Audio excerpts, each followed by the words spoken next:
You're listening to Convenience Matters, brought to you by NACS.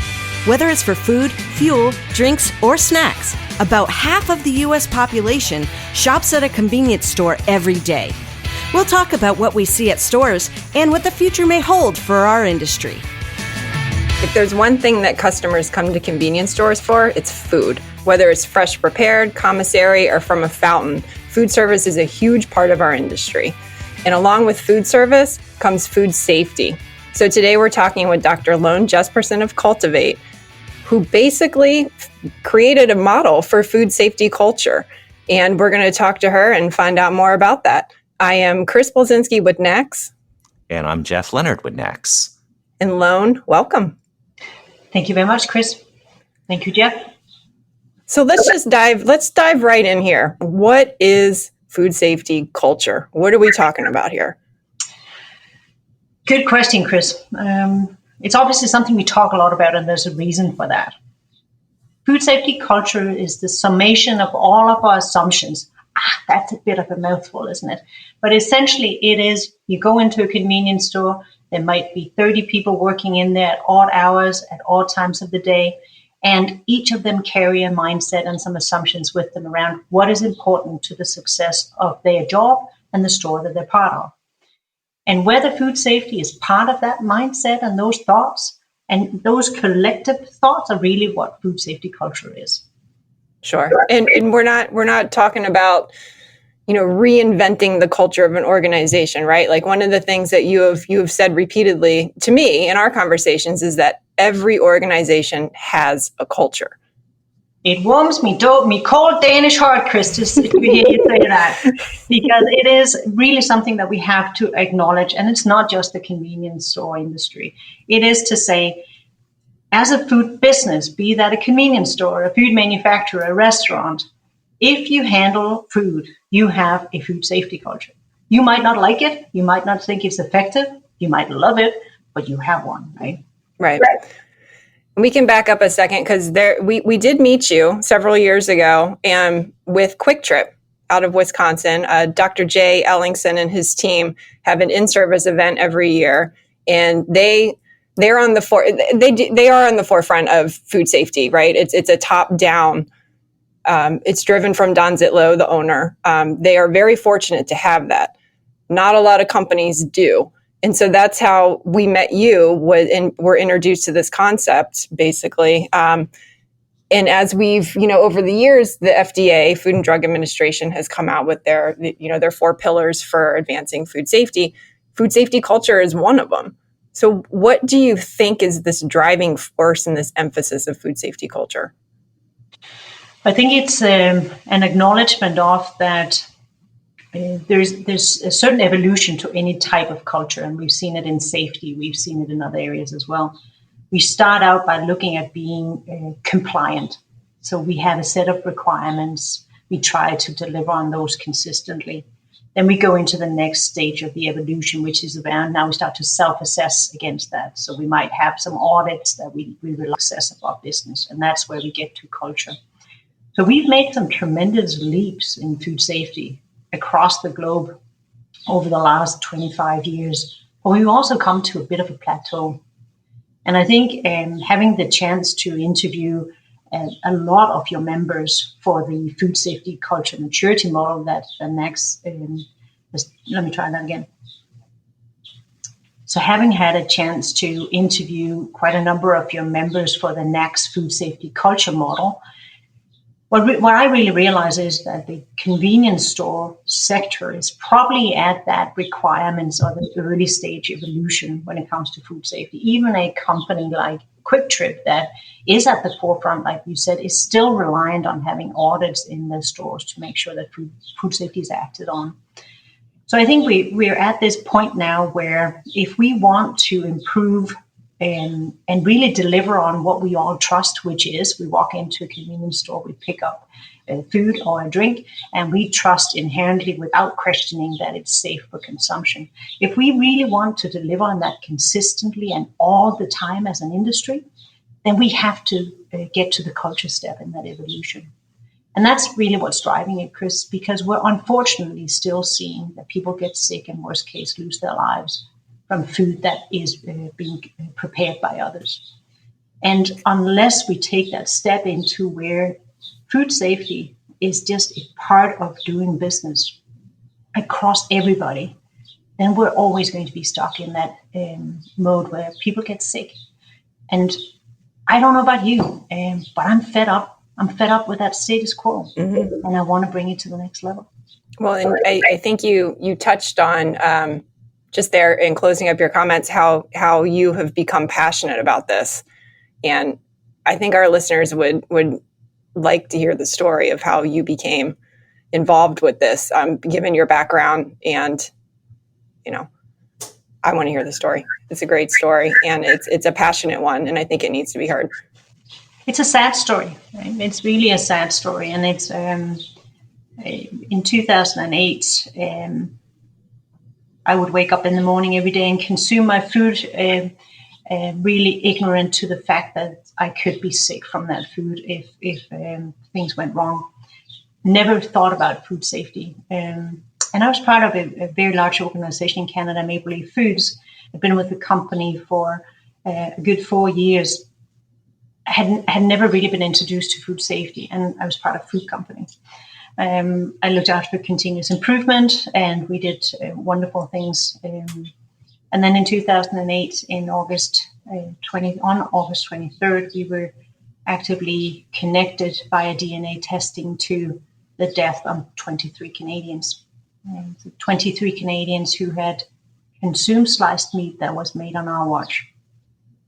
And I remember exactly where I was when I was notified of this. I was driving down the road. I know what the tree looked like, this shade of blue the sky was, and couldn't believe that we had taken the trust of our consumers into our hands, and we had completely neglected it. So after that, from 2008 to 2015, my job was to rewrite the food safety strategy with our newly hired Chief Food Safety Officer, Dr. Randy Hoffman, and really take an organization that was completely shattered because of this, because Maple Leaf is a very proud and a really hopping, energetic, fantastic organization, still is today. But take this organization and try and mend our wounds by really acknowledging that we had to create change to our culture. Because we had passed external audits, so back to the evolution, we met requirements from regulators. We did internal, so self-assessments, internal audits, and we had completely neglected to look at mindsets and behaviors. Senior leaders didn't necessarily look at food safety, performance KPIs, and there wasn't really a good rhythm or acknowledgement of that food safety had to be at the table every day. So it is a sad story. It's one that Michael McCain, CEO of Maple Leaf, consistently says that the consumers and the families of those that lost somebody have a right to forget, but we don't. So when you go through something like that, it changes who you are. And that's what I wake up in the morning every day, and what I work with my colleagues at Cultivate to avoid others from having to go through. And you alluded to the fact that you're now working with NACS on developing this maturity model, which it's incredibly important because our industry is newer to the food game. And there are still people that don't necessarily think, I'm going to go to the gas station to get food that's beyond packaged. So as we look at food safety culture, I'd almost like to separate the two phrases. I think people think food safety and they think, well, if it hits expiration date, I throw it out. That's food safety.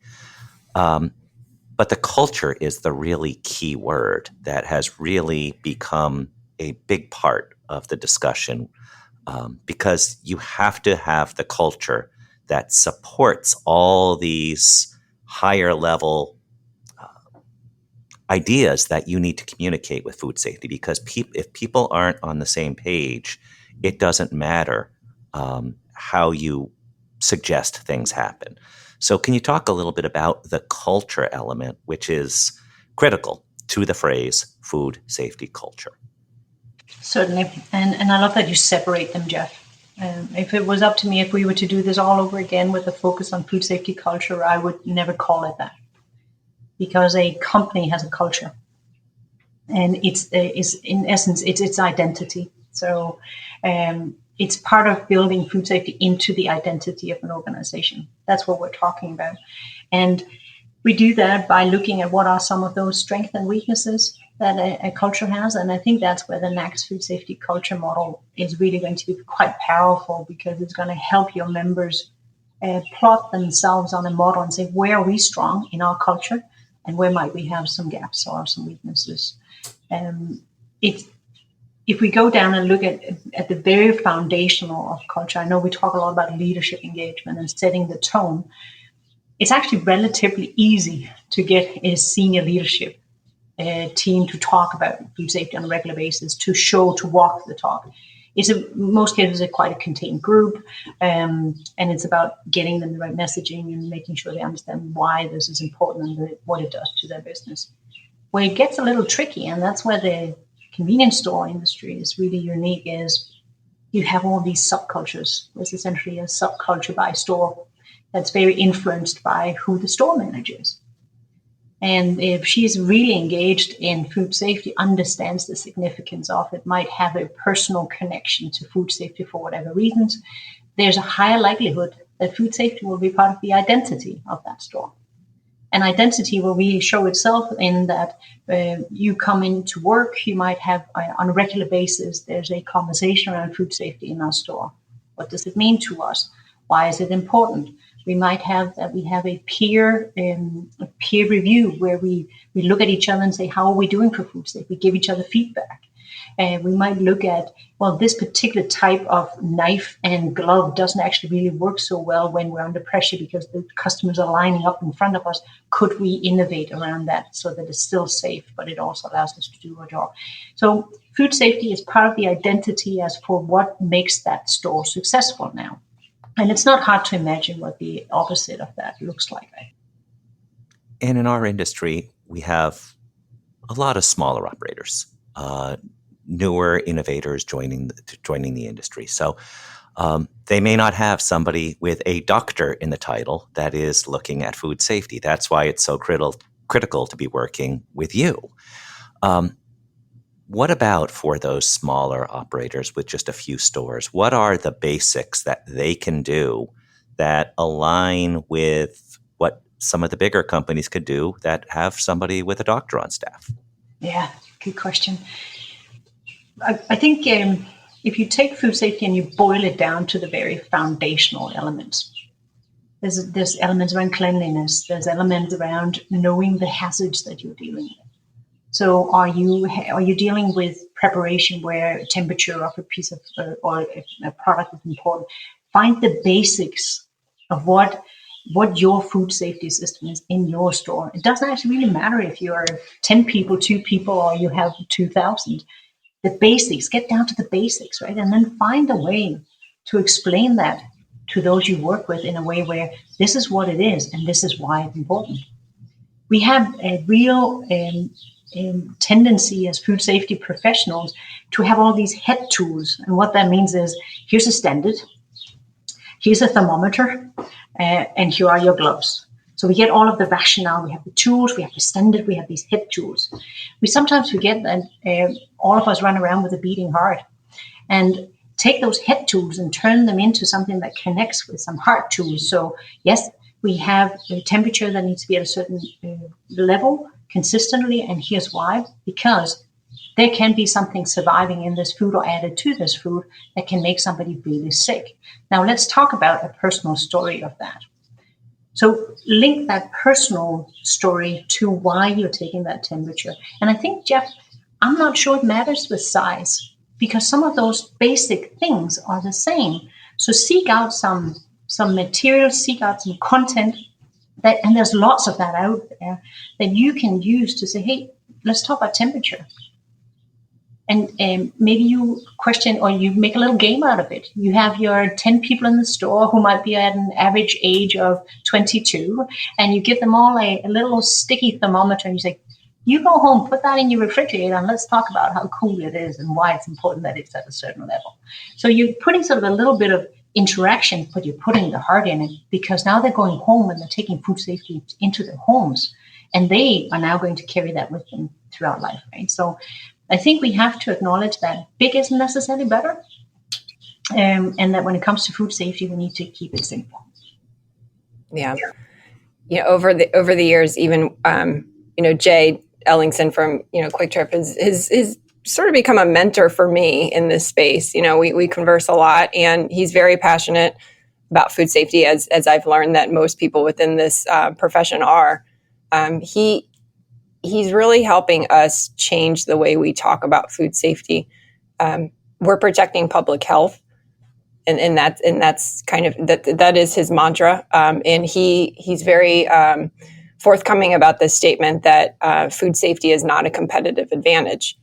If one of us goes in the supply chain, we all go. And it really helped me early on learning more about food safety to hear that from him.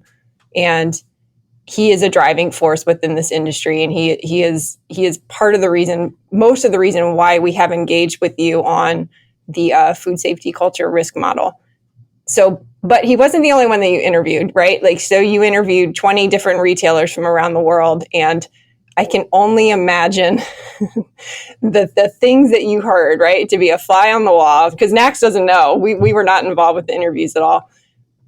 Given the industries that you have worked with, specifically manufacturing, what are some of the aha moments or the eye-opening moments that you learned for this industry that are really going to help us drive forward?